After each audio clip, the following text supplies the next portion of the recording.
Welcome back to Ireland Collegiate TFT Winter, presented by Natives. We are Invective and Deadly Ghost, and we're so excited to bring you the start of the season and the start of Game 2. As we see our portals, we have Prismatic Party, Pot of Gold, and the Radiant item. And those could be very powerful options, as we see a lot of people who want to stand on that Prismatic Party. Oh, I hope we get it. It would be such a cool way to get it. And only Crazy is looking at something else, but we are not going to get the 12.5% chance. It is going to be a prismatic party, and what a better way to I don't think we could have had a better way to open the tournament than to have a prismatic party game in the opening week of our tournament. Yeah, I think Prismatic Party is a lot of fun when you are not competing super hard. I would say that when you are really competing for your life, Prismatic Party introduces a lot of power in terms of a random roll, in terms of a random augment selection, and so you really have to be prepared to make the most of it. I think the most interesting thing I've seen is the way that people are able to play around artifact augments, such as What the Forge, as well as things like Dark Alley Dealings, the Spellcaster's Toolbox, or the Marksman's Toolbox. I think that those can all be very powerful in the right hands, and particularly when you get What the Forge and Pandora's items, I think you can really just play for the most powerful possible combinations of artifacts on your units, and that can completely turn the game around. And I mean, item augments are always going to be very strong. Another prismatic augment that you have is Anger Issues, which if you're playing a multi-striker board can be very powerful. But I think probably my favorite augment to have from the prismatics is the oh my god, my mind is blanking. I forgot the name. The augment where you get 4 costs in your shop. Yeah, I think it's not called Shopping Spree. It's called yeah, I'm blanking too. Whatever. Mm-hmm. But having that selection of 4 costs at the start of every stage, that is a super powerful way to start playing the game. And here in this spot, we see Crazy picking up that Chrono emblem, so that could lead very strongly into with the Archangel slammed, with the Bloodthirster slammed. You're probably playing around Karma and those Warriors. I mean, you get the Chrono emblem. You're basically saying, okay, I need a Camille, I need a Karma, and then I'm going to try to smash everyone, and you probably will, because 6 Chrono is very strong, especially with I think it got buffed 2 patches ago, something like that. So 6 Chrono is now extremely more powerful. However, you can only get it with a prismatic augment, so it's that very rare find, and for Crazy it has been that very rare find, and can't wait to see what he does with it. Yeah, I want to know, where are we going with all of these pairs? We're starting to sell a few of them, which I think makes a little bit of sense. And here is the augment that we were talking about. Now you can see that a player with a Mandarin name, which I cannot read for you all that well, despite my ancestry, this player is playing around a Rise and a Tahm Kench. So what a wonderful early game to start with. Yeah. Maybe if our observer can hover over the augment, maybe we can see the name of it, the name of the augment. But yeah, it's a portal start with the Rise. It's a portal start with the Rise, and you already have a glove for that Rise. So if you can get the rod off of the carousel, you're just going to have a grand time. Yeah, this is just incredible.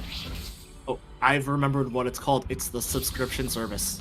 Ah, there we go.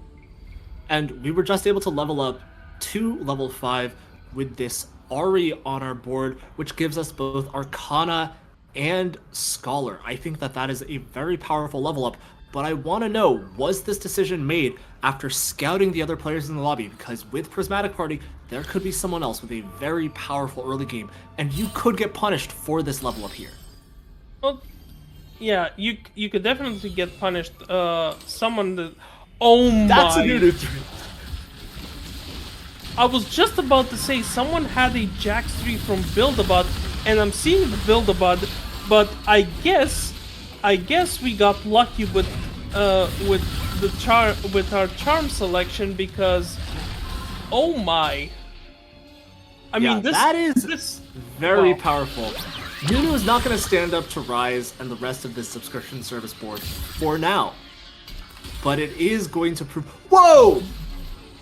They just summoned another Rise!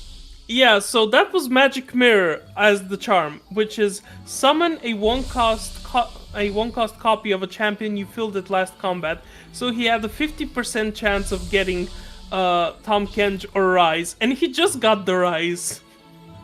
Yeah, that is pretty crazy. I would say that, you know, as fortunate as that may be, like, if you know of a way to prolong your win streak, if you know of a way to increase your high rolls, that is something that you should absolutely take advantage of as this player picks up a belt as well. I wonder if they're going to slam something like the Guard Breaker for their tempo, or if they're going to keep that for Morello, for one of those tank items that they could be going for. Yeah, so we just got info from our producer. The player's name is actually Sheep, so we're definitely going to be very excited for it. And we see another Build-A-Bot the board here with a Seraphine 3 with a couple of dragons and a shapeshifter board.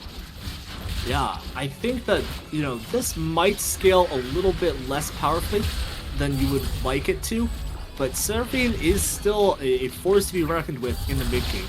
I would say Rian just needs to figure out exactly, or Ryan is going to need to figure out exactly how this works, because they are not on a win streak, because they are not dominating this early game as you might want to when you have Build-A-Bot available to you.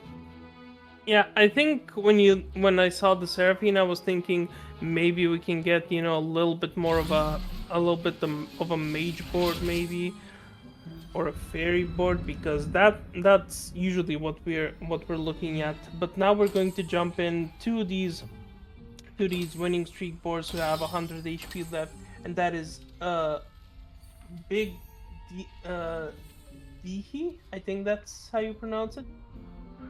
Yeah, I don't know if it would offend the sensibilities of our production to call this person Big D, but Big D, he is going to be going up against Sheep for this win streak, or could be going up against Sheep for this win streak, and it is going to be that matchup. So we saw Big D slam all of these item components onto their units ahead of this round to try to maximize the potential of winning this one round, try to maximize the potential of that win streak. And we can see that the front line is already falling because this Akali with a cloak has taken down a few units, but it is going to change. The fight is going to switch the other way as Sheep's Rise is able to finalize this fight.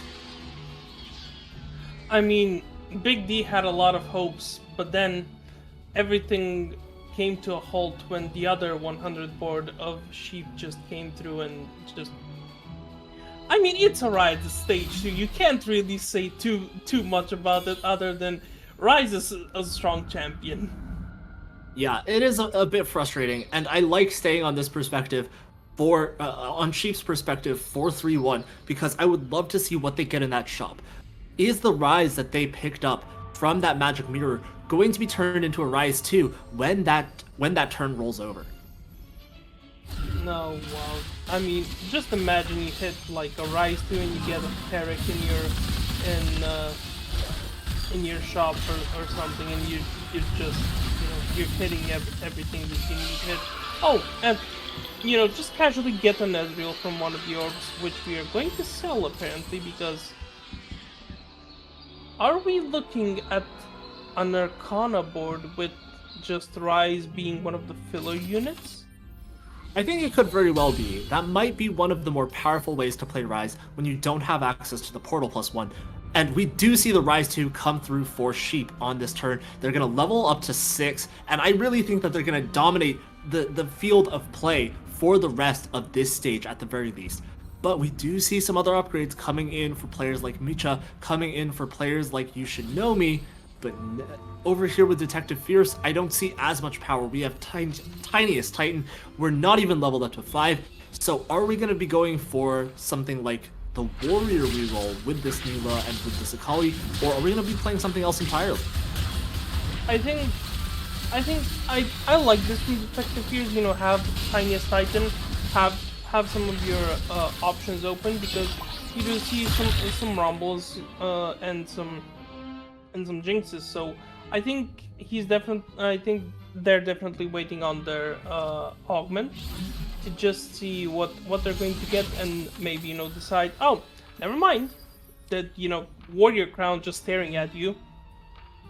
Yeah, that is a very powerful way to go. You could go that direction, but we know that over on the other side of things, I forget exactly which player it was, but oh yeah, it's Big D. Big D is already contesting that line, right? So if you want to play contested, you could take that risk. You might have more gold because you have Tiniest Titan, but if you don't hit, you are going to be at lower HP. So this is a tough round to deliberate on.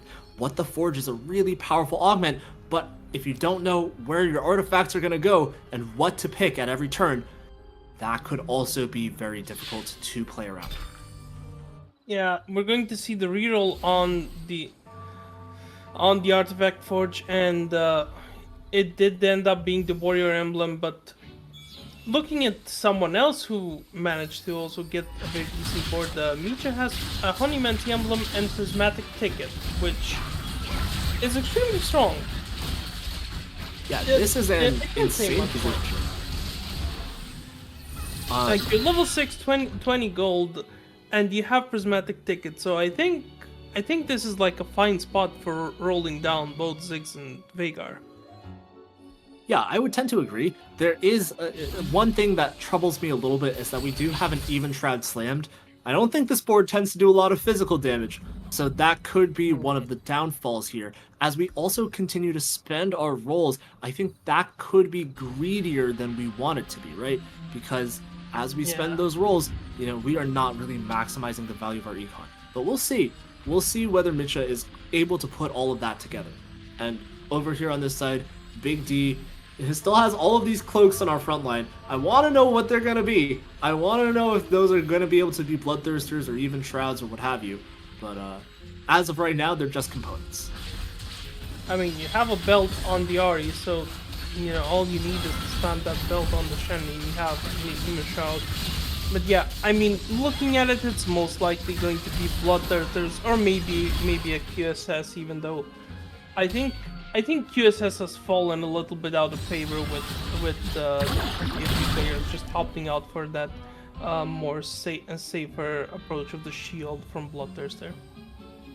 Yeah, I would definitely agree with you. When it comes to the units that are powerful in the meta right now, you think of units like Fiora, of units like Briar, of units like Olaf, and they all have different ways to get around CC. Olaf becomes immune to CC after he ults, and Fiora does a ton of her damage in one big burst, which you can't really account for with crowd control. So as a result, she ends up doing a lot of healing, regardless of whether she has a QSS or not. So, you know, those cloaks, I do want to see a Bloodthirster, I do want to see an Even Shroud, but it is hard to make as many slams as you would like, and Dragon's Claw is just not as powerful of an item as it used to be. No, it really is not you know, it really got nerfed. So, I mean, you're basically kind of forced to look towards something else. And looking at it, Big Dio has the 4 warriors, is looking to level up a little bit more, but we'll come back to his board a little bit later, because Crazy has managed to hit 4 Chrono, and that's a blue buff, red buff, and a Radiant Archangels on a Karma, and he has a second Karma sitting on the bench, and 50 gold. Yeah, this is going to be very imposing for a variety of players here. You know, I don't know what you're meant to do up against this, because this Archangel staff synergizes so very well with the time stop that Chrono provides. Now, you did mention anger issues earlier. We are fighting an anger issues Kog'Maw, and that could be a more imposing board if they had maybe 1 or 2 more units. But unfortunately, in this spot, the Karma is going to take the...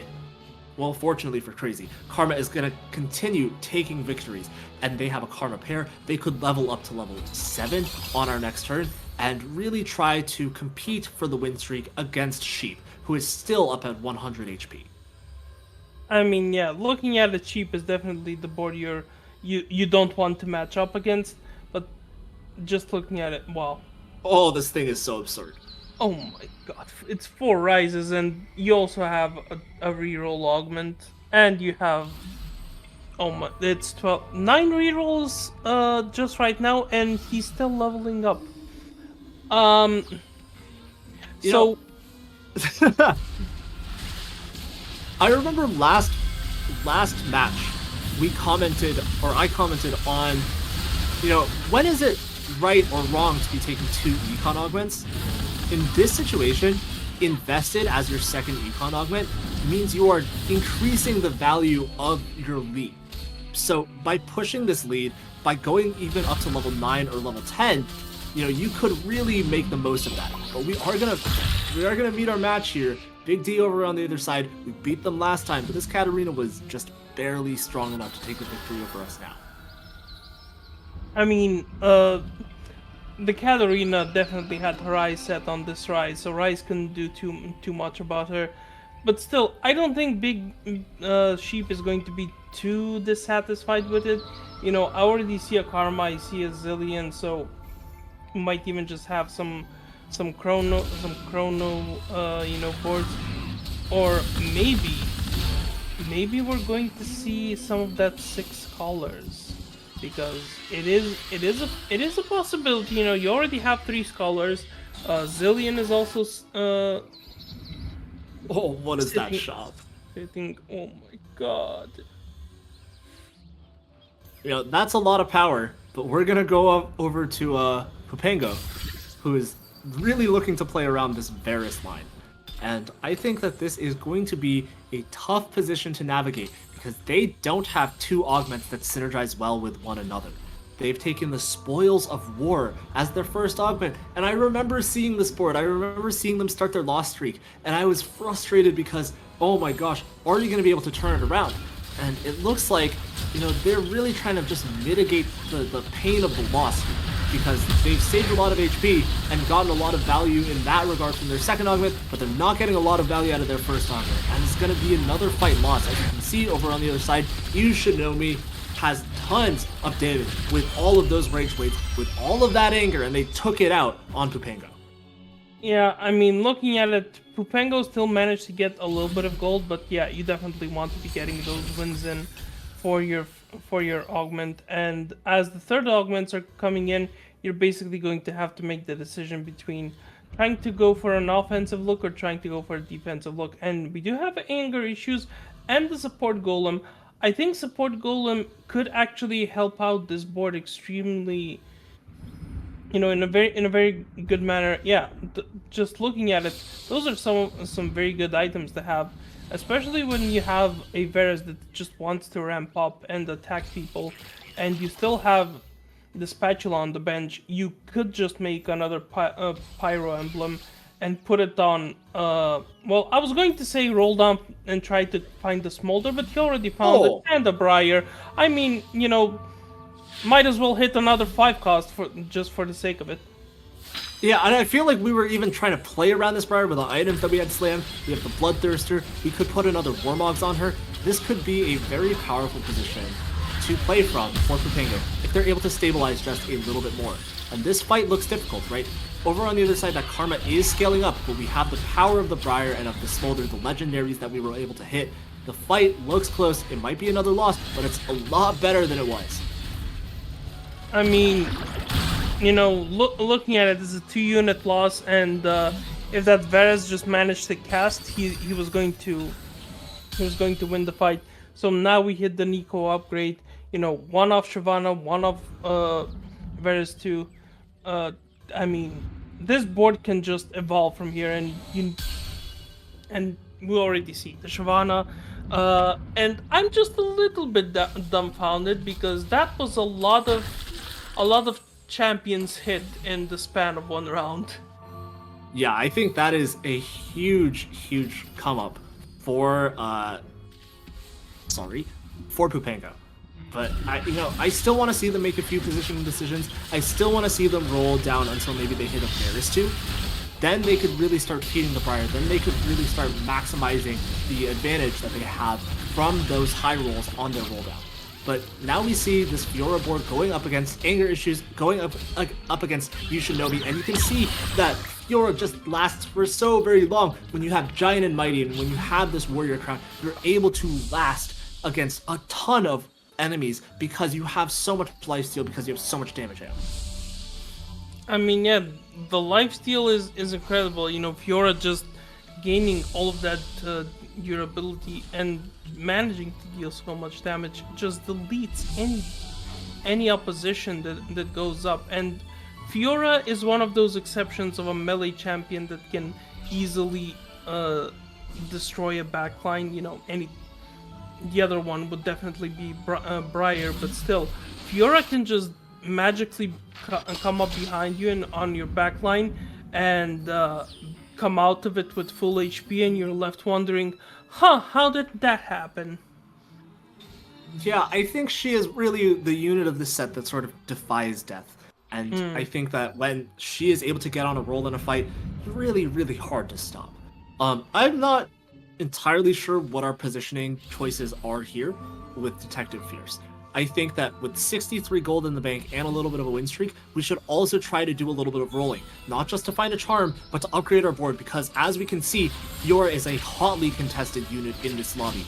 And if we are not going to be able to find a Fiora 2, where are we going with this warrior line that we've committed ourselves to?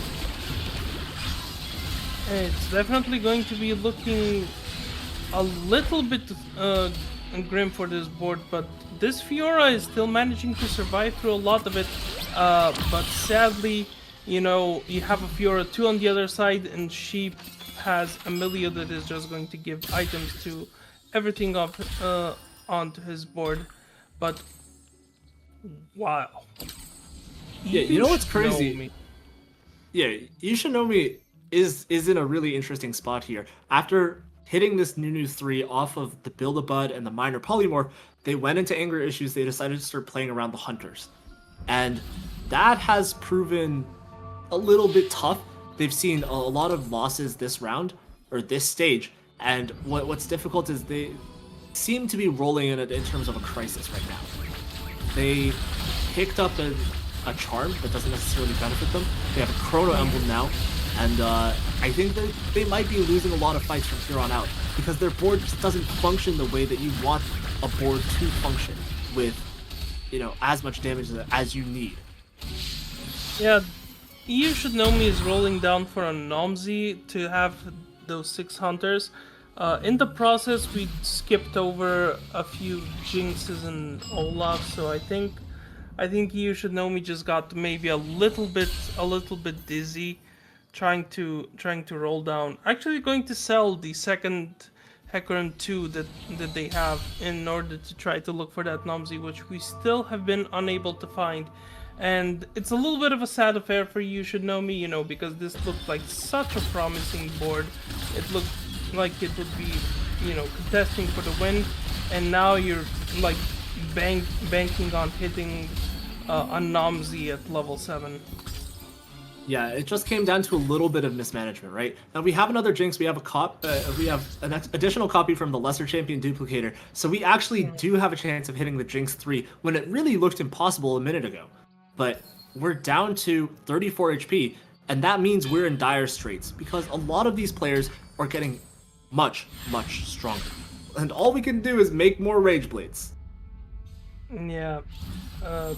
I mean, hopefully they can bring it back, but we're going to jump over at Reen. Thank you for correcting us in the chat. So Reen has this Radiant blue buff on this Veigar, another mage board we've seen. So you know, mages I feel like have started to become a little bit more popular again in the meta, and we have the Seraphine 3 that has now transitioned into a mage board. You have a 3-star Galio and this Veigar who is doing a lot of damage, and we're already seeing it. You know, Detective Fears is going to take a loss and is getting dangerously close to getting eliminated. But speaking of getting eliminated, Micha does get eliminated, and we do have to say goodbye to them. But I guess I think Micha was the reroll comp, right? I think You Should Know Me was playing the Anger Issues reroll. I'm not clued in on what Micha was playing, unless it was the the Tiniest Titan spot. Oh, the Honey Mancy spot. Yeah, that looks tough. We'll see. I think Reen is going up against Sheep, and Sheep has leveled all the way to level 9 and used, I presume, those invested rolls. But you know, this is starting to look tough because Sheep doesn't have the itemization that they might need in order to maximize their damage, and you can see how long the front line of Reen is living when Karma doesn't necessarily have 3 items to start the fight. But now it's just Veigar against Karma, and it's gonna be a close fight, but Reen is staying alive, and that is what they are gonna need to do in order to find all the Veigars that they need. Yeah, so 3 Veigars left for Reen. The problem is that Sheep has managed to hit, I believe that was 5 karmas on his board. Yeah, he's going to hit a Rakan. He also has an extra unit. So basically, he has 10 units, and this is looking like a very, you know, level a 4 cost 5 cost unit board, which, oh my god, you know. Yeah, I will point out though. I feel like they sort of jumped the gun. They went for a composition which is very contested in this lobby, right? Over on the other side, you can see another Karma player. There are other Warrior players. So as you go for the win condition of 3-starring one of these 4 costs, you could be, you know, putting yourself at a huge risk of not hitting them and getting outscaled, because you can see players like Pupango are now on a win streak. They've turned the game around, and you have 0 gold. You spent all of your invested rolls, and your economic advantage doesn't seem to be as big as it might have been if we were a little bit more patient, or if we went for a less contested line.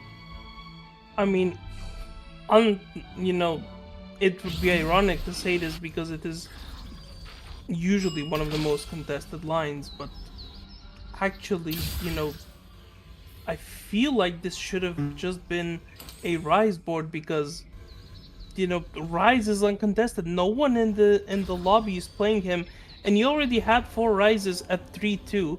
So I think just continuing the Portal line probably should have been the game plan for Sheep, because, you know, you have a champion duplicator. You probably could have hit the Rise 3 even by now, but this is still a strong board. Sheep is still in first place, and he still has the chance to just take over this lobby and take W. Yeah, I agree. I think one of the biggest benefits of playing the Melio on this board as they currently are is that all of these units that we don't have full itemization for, like, they're getting the items through the Melio, right? But it's still really tough because you can see over on the other side, Big D got to level 9, 6 warriors, 3 combat augments. Impossible to chew through for this board. It just takes too long. So some of these other players have now been given a chance to take the victory. I mean, yeah, Pupango with that support, support golem. Ooh, wow. They have a lot of stuff. You can see that their Varus is fully itemized. That Nasus has 2 War Monks, which is crazy. Crazy amount of HP, and with 6 shapeshifters, this board is going to take a lot of damage to chew through, right? But you can also see that the backline is starting to get itemized. They Nico'd the Smolder into a Smolder 2, and that's a lot of stuff to deal with. And on top of that, you're still sitting at 60 gold for Pupango. So basically, you know, if he wants to, he can just roll down. You know, purely if he wants to. If he doesn't want to, he doesn't have to. And he just got a recurve bow, so that's a pyro emblem waiting to happen. Yeah, and they've been keeping the spatula in line for the entire game, basically. And it turns out, now that spatula is seeing some use, because Pyrospat Smolder is a wonderful item to put on that unit. It really upgrades the unit into the later stages of the game. You can continue to feed Briar, which is enabled by the fact you have Tiniest Titan. You heal every round, so feeding Briar is not actually as big of a deal as you might think it is for somebody else. And the Spoils of War really coming into its own because they hit so much, and they became much more powerful than the rest of the lobby. And I just want to point out that Pupengo is slow leveling to level 10. Not fully sending it for level 10, slow leveling, and I'm just here basically dumbfounded because it is Prismatic Party and we do love to see this, but just the high level of play that we've seen in these opening 2 games of the tournament has been so entertaining to watch. And we've seen so many people play different versions of play different win conditions and hit their win conditions. That it's just been an absolute pleasure.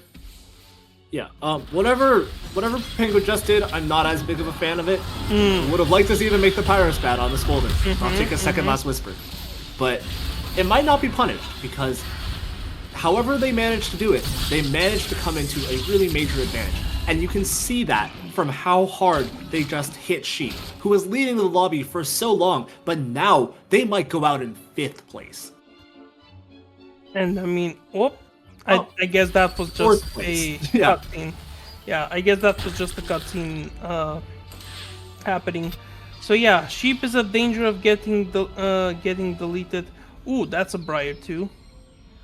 Yeah, you need to see Sheep start to make the tough decisions, because we have the 6 Fioras, we have the 6 Karmas, but is that actually going to materialize into something stronger? If not, maybe we have to go for something like the Morgana, right? I think I would have actually preferred the items from the Gwen and the Fiora be on the Briar, and maybe have one of those two hold the Thieves' Gloves, because Briar 2 can actually deal so much damage to a backline. Sometimes even Briar 1 can just do a lot more, but you're seeing this board going crazy, and he's hit the Chrono 6, which just manages to delete Sheep off of the face of the map, and it is going to be Sheep ending up in 4th place.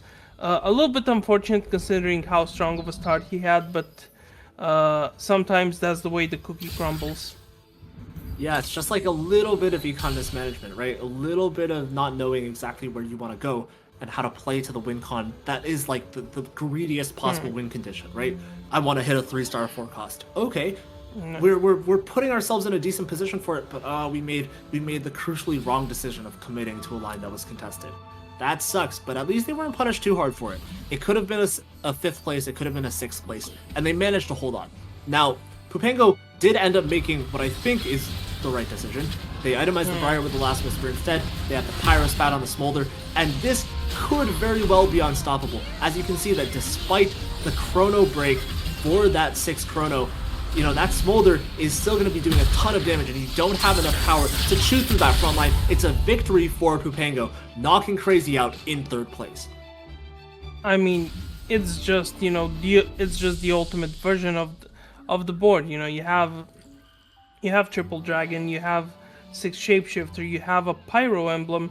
You also have an additional Pyro emblem you can take as Pupengo, but Big D is going to definitely deny them that opportunity. So Pupengo is just going to take a Thieves' Gloves, which he has the augment for Thieves' Gloves always granting beneficial items. So I don't think he's actually too dissatisfied with taking a Thieves' Gloves. Yeah, and I would say if you are Big D, maybe you feel like you have to deny this Pyrospat away from Pupengo, but unfortunately it doesn't really make you any stronger, so we'll see how things go here, right? Because Pyro is going to give you a small attack speed buff to the board, but it's not going to be the game changer.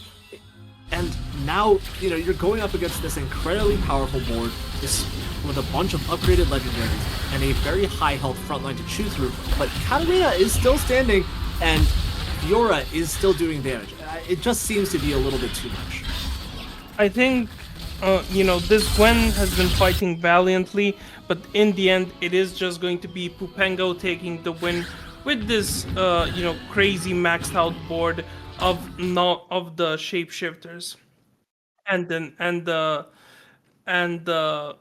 you know and the dragons. And I mean, it was a game well played. Managed to get a lot of items from that spoils of war. Tiniest Titan also helping out with feeding the Briar.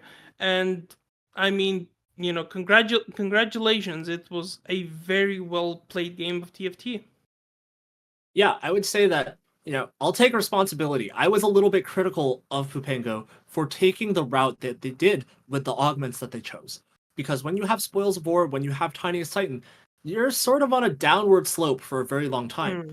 But what I will say is that with all the gold that you accumulated from that loss streak, you are sometimes able to slingshot back up. And when you do slingshot back up, the Spoils of War comes back into play.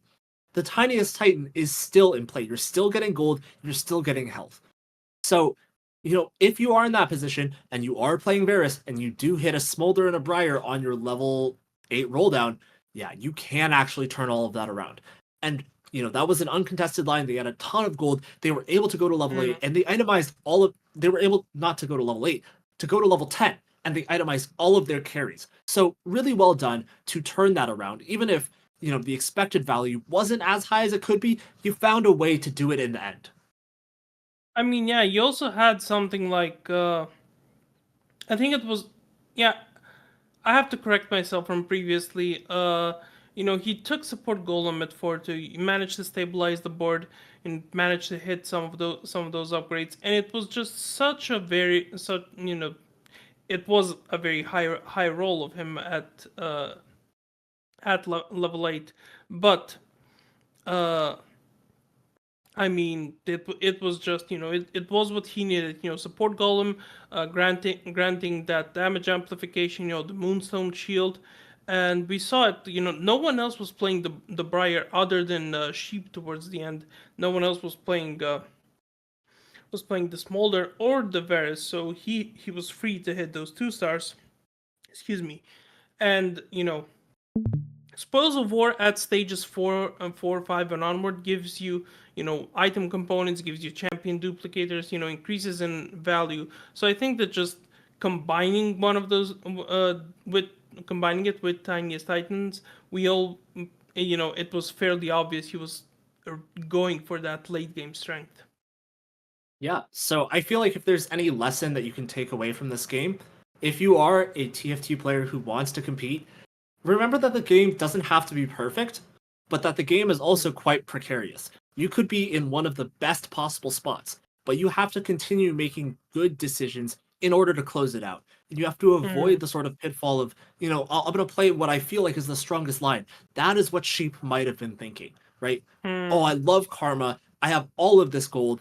I'm going to make sure I force that line. But unfortunately, there are a few other people contesting your units, and that didn't work out for you the way that you wanted to, because what your spot was really good for, was maximizing a 3-star 4 cost, or maybe even a 3-star 5 cost, if you got all the Hmm. way to level 9, level 10. On the other hand, you saw Pupengo really take what might have been a tough spot and turn it into something very powerful by playing uncontested and really leaning into that sort of slingshot effect. I mean, we were saying it for two. We were basically had him written off unless he could hit all of those upgrades. But he managed to hit those upgrades. He managed to get so much Spoils of War. And yeah, I think I do have to feel commiserations for Sheep, because uh, even from the orbs, from the golems, you had so many of those portal units coming up. So maybe the portal line was the way to go because no one else in the lobby was playing portal, like I said previously, and was playing Rise. So maybe just going for that line, accompanied by the Rakan and the Tom Gench for the front line could have yielded a better result. But what's done is done, and we just have to wish Sheep better luck for next time, and we wish him to get those W's in. Yeah, for sure. I've had an excellent time. I hope you have as well, Deadly Yeah. Ghost. And if you are in the audience, thank you for watching along with us. Before we go, really want to shout out the wonderful sponsors of this event: Reraw, Dogpatch Labs, KOKA Noodles, Stack, GG Machines, PlayAid, and Powered by Natives. So really appreciate your support for Ireland Esports Collective. And yeah, we've had an awesome time here. Thank you for watching, everyone. Have a good one. Have a good night.